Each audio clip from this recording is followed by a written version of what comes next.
So hey guys, welcome back. Today we're going to get into the tutorial number 5, which is complex envelopes from the Scarr cookbook for Bazille. Excuse the wind noise if you hear any during this recording. It's a little bit windy today out here in the middle of the woods in Bahia, Brazil. My wife and I live off grid out here in central Bahia, literally tens of miles away from anything. So my windows are open and wind's blowing. But anyway, getting into the video.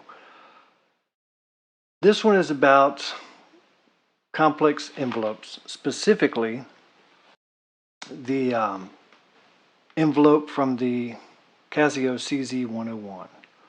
And you can see here on screen that this is actually a picture of what I think is something out of a CZ manual. It's not a Bazille envelope, but I think his attempt here is to recreate this envelope the best we can with the tools in Bazille. So it says here, complex envelopes. Casio CZ101 owners might recognize the image below. Although Bazille is quite capable of emulating most CZ sounds, those 8-stage rate and level envelopes are not easy to copy. And then you can see a picture of it here. And I believe here when it says the sustain point can be set to steps 1 through 7, it's referring to these levels, L1, L2, 3, 4, 5, 6, 7. And this is not necessarily a reference to Bazille, but I think the CZ itself, you could set those. So in this particular tutorial, the goal is to recreate this envelope the best that we can. So back to Bazille, we can see that the map generators down here at the bottom right are connected to some things in oscillator 1. And here you can see that map 1 is connected to the phase distortion modulator, and map 2 is connected to the phase itself. And we'll get into these right now as we look at what's happening. Going back to the second part of the cookbook, it says watch map 1 while playing. Basically it's converting envelope 2 into attack and release stages using the mirror image of this same shape, scanned in reverse. The result isn't perfect. CZ experts could rightly complain that the scan isn't linear, as Bazille envelopes are not, although these envelopes don't jump to the release stage. That's when you release the key off, in the above image. So if you see up here, in the above image, when you let off the key, it would automatically, go on through the release stage. And then it carries on to say if you release a key during the attack stage. So what that's saying is in the CZ, if you release the key any point once you had pressed the key on, then it would immediately jump to the key off.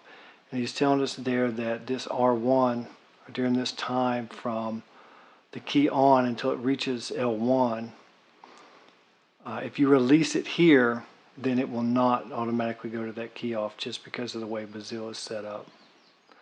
And he says that we can notice this if you slow down everything by pushing the mod wheel a bit, and that will affect the rate modulation of envelope 2, so we could see that slowly.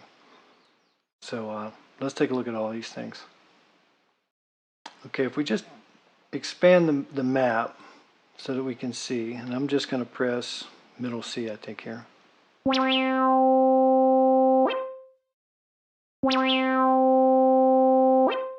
Now what's happening is when we hit the key, it immediately jumps from the left all the way to the right. Let me hit C again. So it immediately, that's the attack phase, it immediately goes from the left to the right. And if I adjust the envelope to attack to be slower, we can see that. See that attack slower?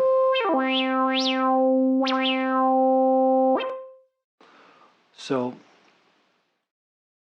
all of this is happening because that the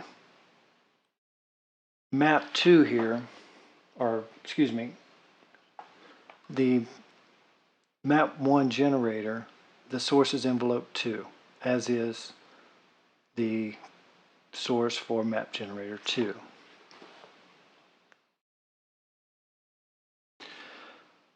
So back to this first envelope. This envelope has been set up point by point through looks like 128 points to replicate the envelope that we saw in the cookbook.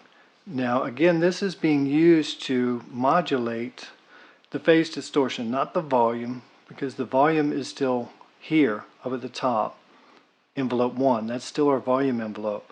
So this is just a modulation envelope for the phase distortion itself. So that's basically, if we zero that out, as if we were moving this knob. If we were moving this knob, reset that patch, moving that modulation amount, you know, the same as this envelope. So that's what's happening. That's why it sounds the way that it does. And in this case, the sustain has been set at this point. And if we move the sustain from envelope 2, we can move that anywhere throughout this. So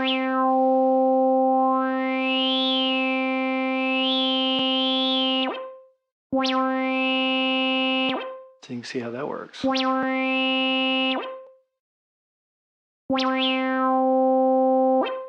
Okay.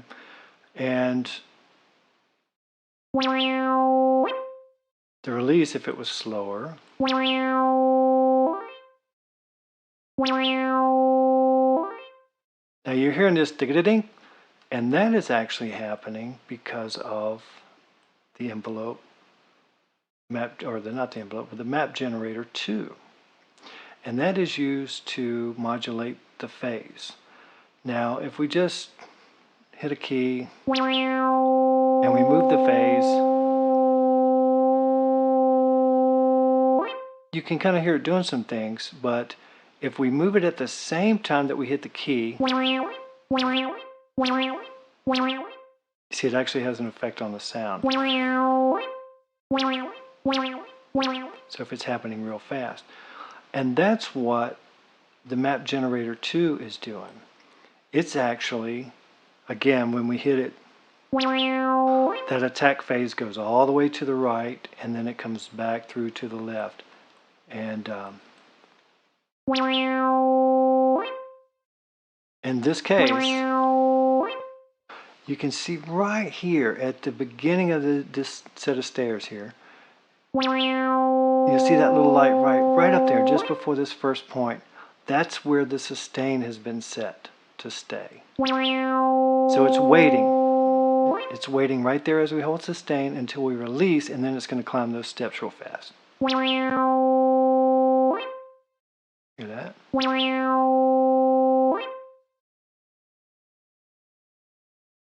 So that's what this is about. This is about teaching us how we can use these map generators to control our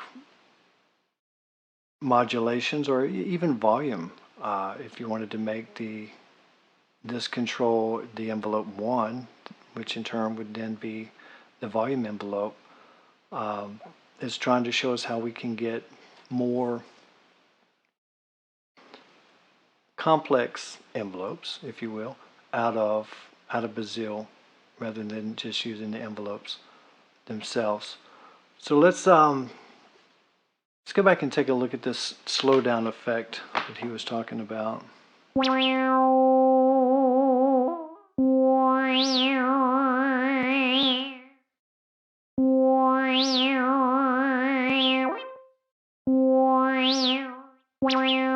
That's really kind of that. I was using the mod wheel to get that to slow down, but that's kind of what I had showed, just manipulating the controls on the envelope itself. But that is the complex envelopes, which I thought was pretty cool.